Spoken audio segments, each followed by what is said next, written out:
Hi, magandang umaga po sa inyo lahat. Pasensya na po, hindi na po ako nakapag-reading kagabi. No, medyo still not feeling well, kaya pinahinga ko na muna po yung sarili ko at hindi na muna po ako general reading kagabi. But now, ito na po ako. Magbibigay na po ulit ako sa inyo ng free reading at general reading. Ano po kaya ang makikita natin sa ating ito no, sa ating baraha ngayong mga oras na to, no? Araw po ng Miyerkules. Ano po kaya ang makikita natin? Ayan.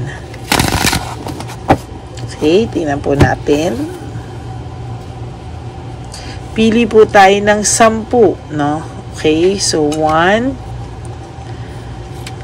2, sige na, 3, isipon pa rin po ako, 4, 5, 6, 7, 8, 9, and 10. Kasi po sa office po namin may mga sipon, may mga ubo, kaya hawa-hawa na rin po, no? Ayan. And then, ito naman po, no? Balasahin natin. Kaya medyo ngongo pa rin po ako. Ayan.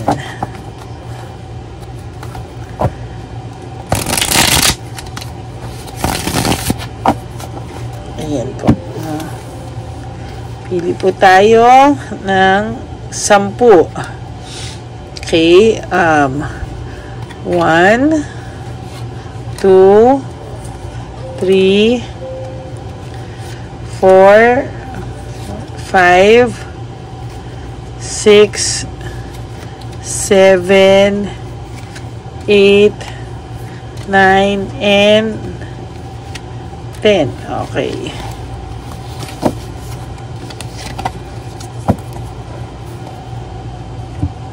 Yan. Pili po tayo. Ayusin muna po natin.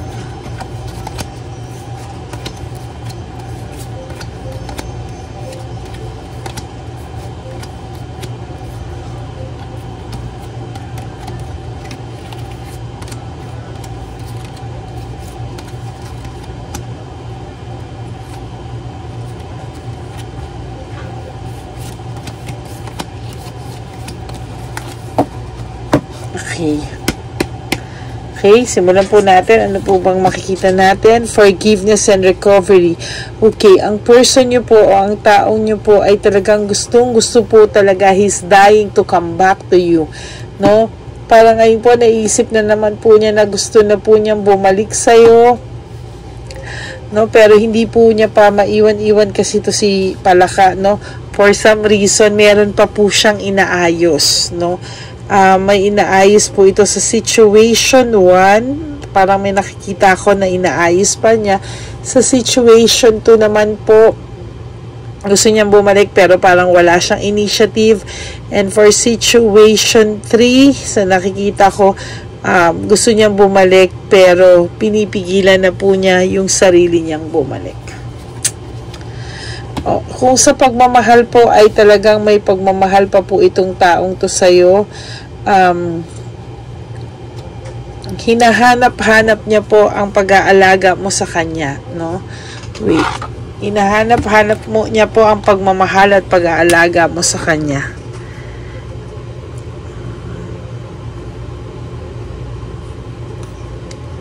Hinahanap at inaasam niya ang pag-aalaga mo. Pag-aalaga at pagmamahal mo.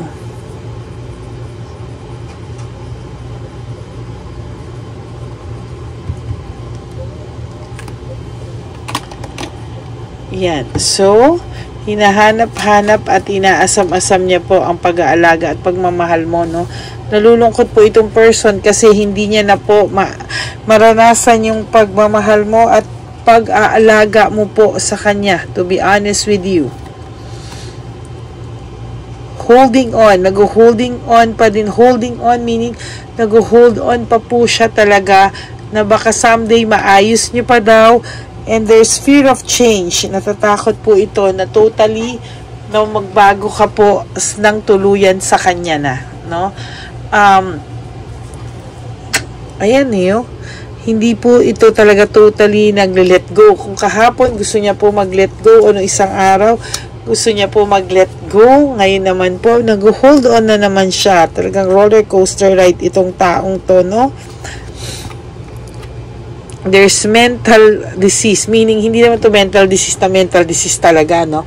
Ito po ay merong may nangyayari sa kanya ngayon, meron tong gumugulo sa isipan ito ng bonggang-bongga. May problema rin po ito sa pera talaga. Hirap na hirap po ito, dumarating po sila sa point na parang talagang depressed, no? Nadidepress po siya because of financial matters, financial issues.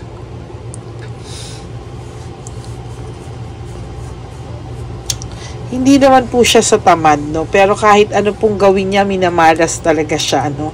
Kaya gusto na rin po nitong bumalik sa iyo kasi malaki din daw po ang pag-aalaga mo sa kanya o tinutulungan mo talaga siya sa lahat ng naging problema niya. No? Alam niya raw po na kayang-kaya ka pa daw niyang pabalikin. OMG. No, ang tingin niya po sa iyo ay kayang-kaya ka pa po nitong pabalikin. At alam niya po na mahal mo pa rin daw siya at tinitiis mo lang daw siya. Bakit ganito tong taong to? Napakatigas ng mukha. Niya talaga na parang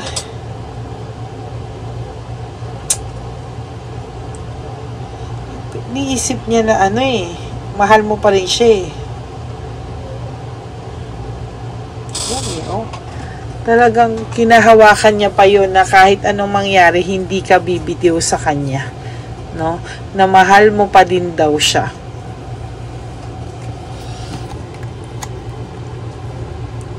Kahit na ano pong pagsisikap nito ngayon, wala pong nangyayari sa buhay niya. No? Kahit magsumika pa siya, mamalasin at mamalasin po ang taong ito. Ay, nako. Kasi may karma din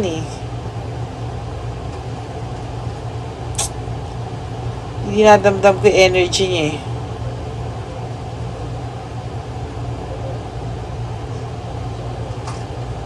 Yan mamalasin talaga siya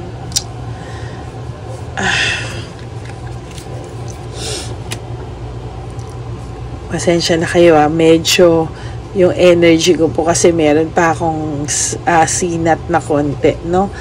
Pero ayan, reversal of failure, no? Talagang pabagsak ang taong ito, no?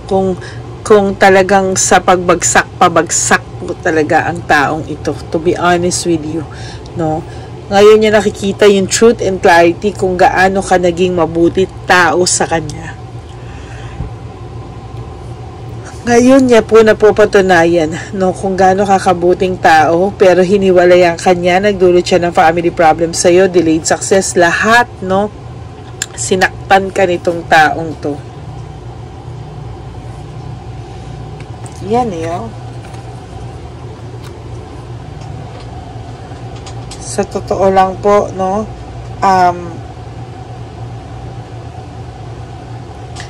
nagre-recover po siya sa pain.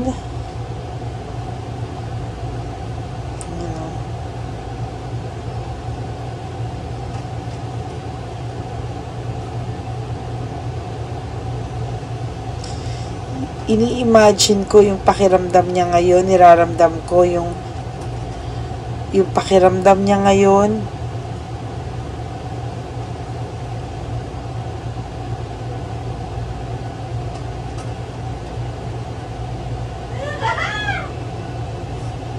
Yan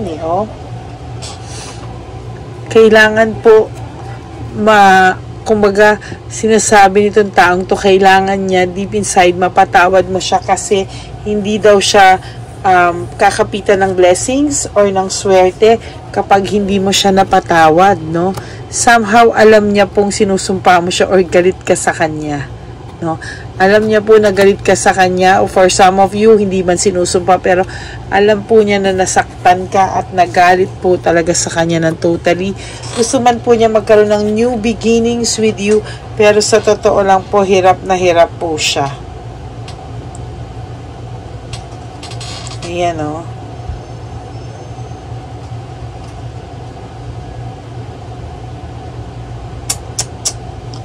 No, takot na takot din po siya. Medyo may pagkaduwag po ito kasi alam niya po na nasaktan ka niya at nagalit ka. No? Pero to be honest with you po, talagang sasabihin ko sa iyo na hirap po ang person mo ngayon. Ayan, o, lack of resources. Talagang lack of resources. Talagang unstable talaga po. Ayan, o.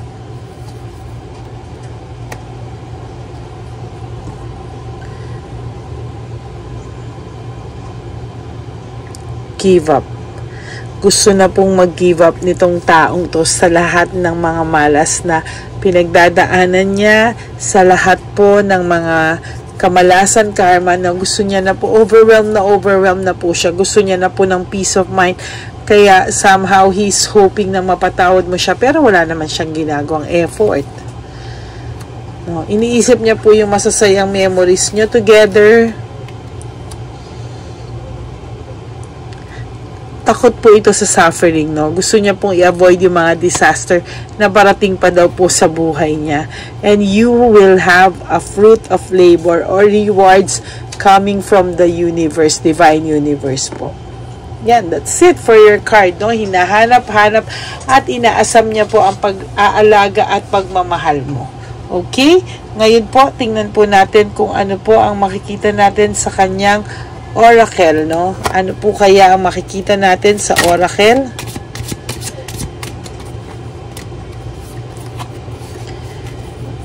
Okay.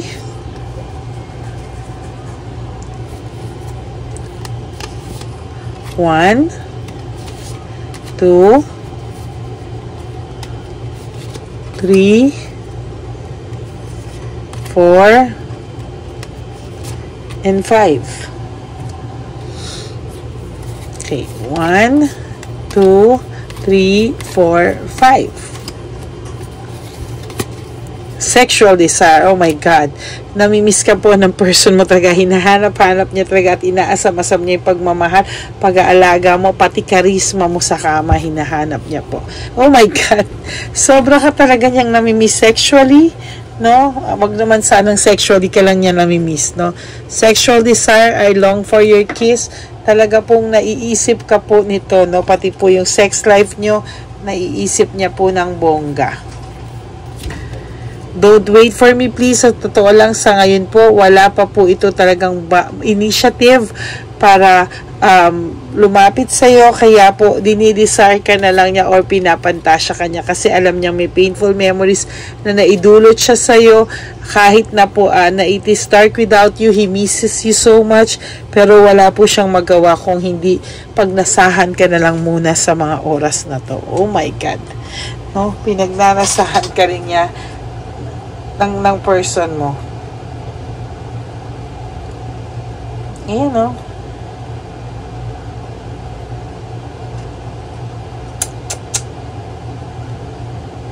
There you go.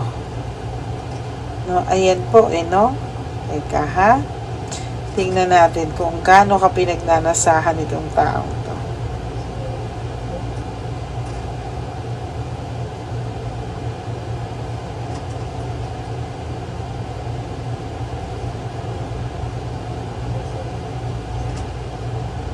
Yan.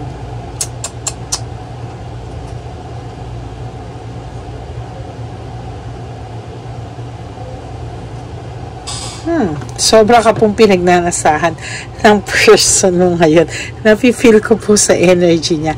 Anyways, yan po ang reading niyo po. Sorry po. Pinagnanasahan ka po niya ngayon sa mga oras na to. So, if you feel like naaligaga ka or naiisip mo yung person mo lately, yan po yan, pinagnanasahan ka po niya. Okay? So, that's your first reading for today. I hope I can give you another reading po agad, mamaya or mamayang hapon. Pasensya na po kayo, kung isang beses lang po ako nakapag-reading kahapon. But I promise po na ngayon magre-reading po ako. Dadamihan ko po kahit 2 or 3, pero kung hindi ko po kayanin ng 3, kahit 2 lang po. Okay, maraming pong salamat to all of you who wants to have a private reading with me. You can message me po sa Lady Lee Elena. Nasa dulo po yan ng ating nasa dulo po yan ng ating video. To all of you, my Lady Elena friends, family, and subscribers, I love you all from the bottom of my heart, Mahal ko po kayong lahat. Alam nyo po yan. And for those of you na nakapagpa-private reading na po sa akin, alam nyo po yan. Hindi po ako pera-pera dito. Talagang I am in my mission. Tinutulungan ko po yung mga nangangailangan. Okay? And all of you, kayo po ay aking mga katulong para sa mga advocacy natin sa mga tao na nangangailangan ng tulong natin, especially sa elderly natin. Yun lang po. Maraming salamat, and may God bless you all. Enjoy your day, and I will be back for another reading. God bless you all. I love you all. And life is short, don't make it shorter. Let go and let God write your life and love story. Okay, bye. I love you all.